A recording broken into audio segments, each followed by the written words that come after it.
ఓం నమో రామదూతాయ. మనకు ప్రతినిత్యము ఉదయం లేవగానే దర్శించుకోవలసినటువంటి భగవంతుడు సూర్య భగవానుడు. ఆయనకి నమస్కరించడం ద్వారా, ఆయనను దర్శించడం ద్వారా ఆయన అనుగ్రహము మనకు కలిగి చక్కటి ఆరోగ్యాన్ని మనకిస్తాడు. ఆరోగ్యం భాస్కరాదిచ్చేత్ అని.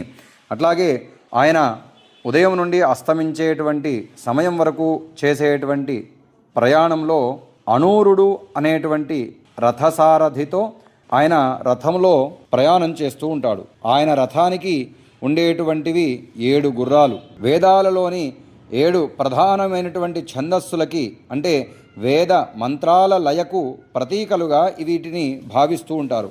ఆ 7 గుర్రాల పేర్లు, అంటే ఆ ఛందస్సుల పేర్లు గాయత్రి, బృహతి, ఉష్ణిక్, జగతి, త్రిష్టుప్, అనుష్టుప్ మరియు పంక్తి అనేటువంటి పేర్లు.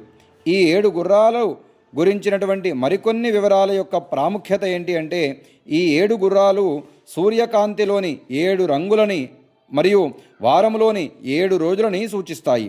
రథము సూర్యదేవుడి రథాన్ని సప్తకాంచన సన్నిభం అనేటువంటి పేరుతో పిలుస్తూ ఉంటాము. ఇది ఒకే చక్రముతో ఉంటుంది.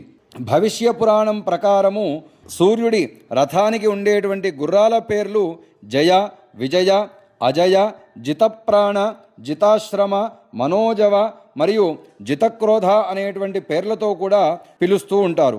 సూర్యుడు ఈ 7 గుర్రాల రథంపై కూర్చొని లోక సంచారం చేస్తాడని మనకు పురాణ గాథలలో తెలిపి ఉన్నది అని తెలియజేస్తూ ఓం నమో రామదూతాయ.